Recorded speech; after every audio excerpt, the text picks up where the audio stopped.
Assalamualaikum warahmatullahi wabarakatuh. Selamat datang kembali di channel ini. Pada video yang lalu kita sudah pernah membahas tentang apa itu fotokatalisis dan apa saja manfaatnya, apa saja aplikasinya. Pada kesempatan kali ini saya akan membahas salah satu aplikasi dari fotokatalisis, yaitu tentang wastewater treatment atau pengolahan limbah cair. Khususnya yaitu tentang pengolahan limbah pewarna pada industri batik atau di industri tekstil pada umumnya menggunakan teknik fotokatalisis dan dikombinasikan dengan metode adsorpsi sekaligus.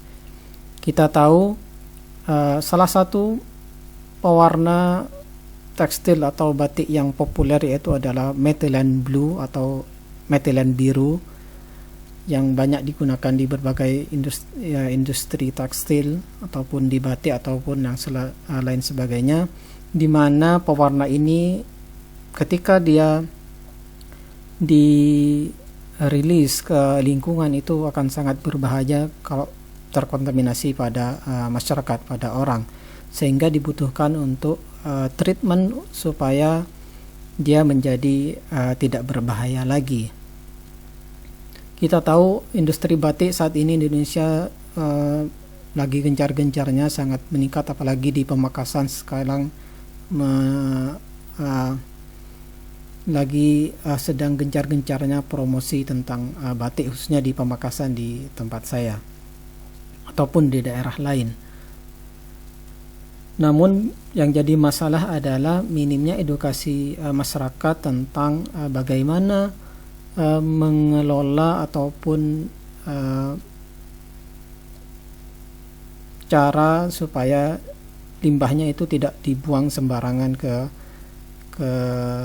sungai ataupun sebagainya, sehingga dibutuhkan dari sebelum dia dibuang langsung ke sungai ataupun ke yang lainnya, dibutuhkan treatment atau perlakuan supaya dia tidak berbahaya lagi. Salah satu teknik yang banyak digunakan yaitu adsorpsi, yaitu diserap. Jadi limbahnya diserap berbagai macam adsorben, bisa macam-macam adsorbennya. Salah satunya itu bisa menggunakan adsorben polimer. Yang kedua bisa menggunakan teknik fotokatalisis menggunakan titanium dioksida. Itu disinari dengan sinar lampu, khususnya UV, sehingga nanti dia terdegradasi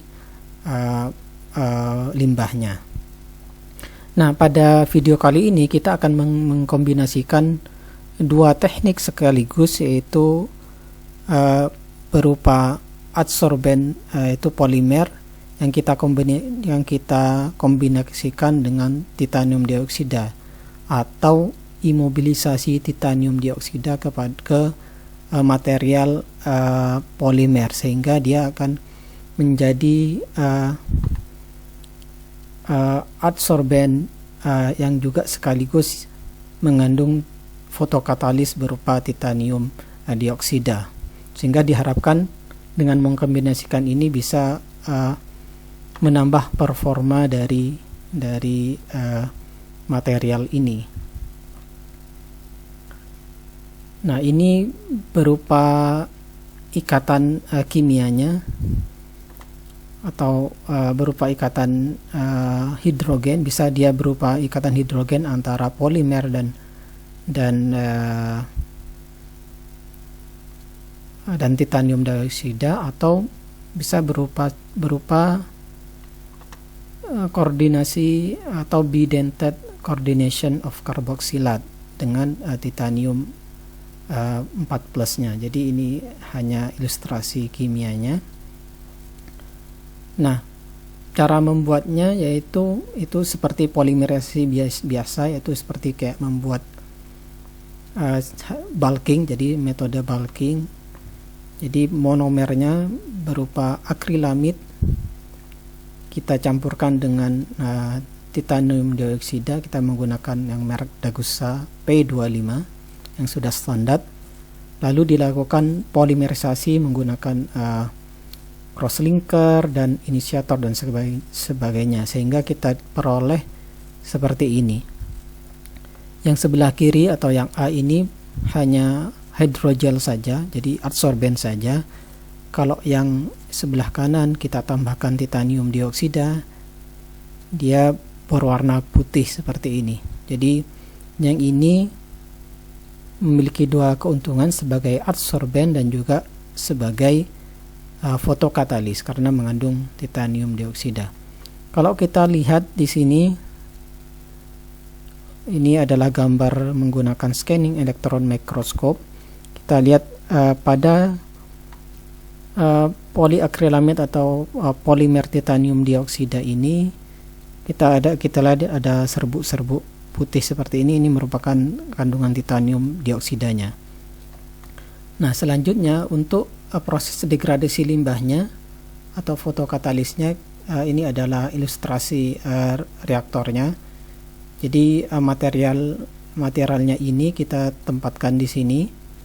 Solusinya ini berupa methylene blue, contoh sampel limbah cairnya. Dan lampu di sini kita menggunakan lampu UV.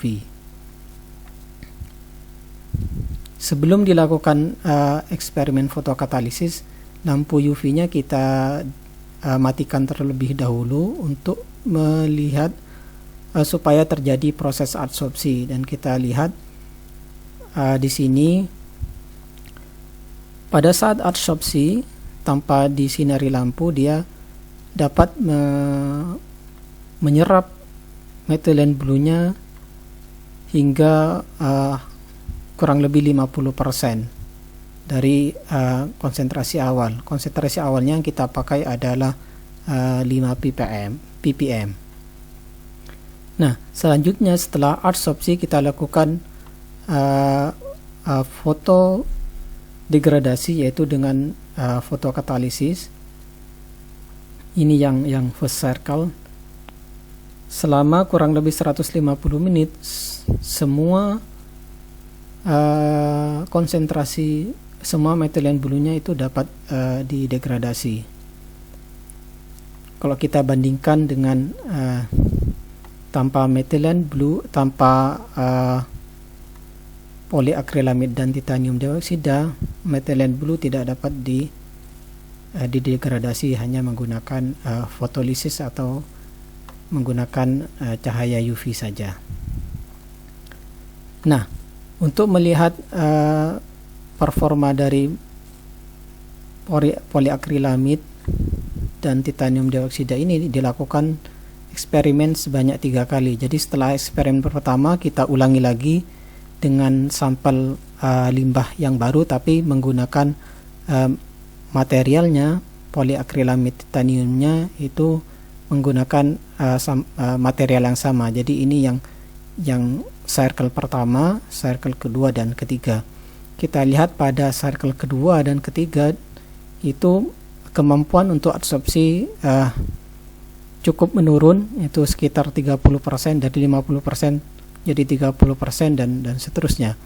Begitu juga untuk kemampuan degradasi limbahnya itu sedikit menurun, yaitu dari 100% kurang lebih sampai 80%.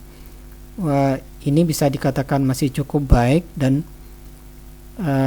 kita bisa gunakan material ini kurang lebih sampai 3 kali dengan performa yang masih cukup baik, yang dapat mendegradasi limbah hampir 80% setelah 3 kali pemakaian.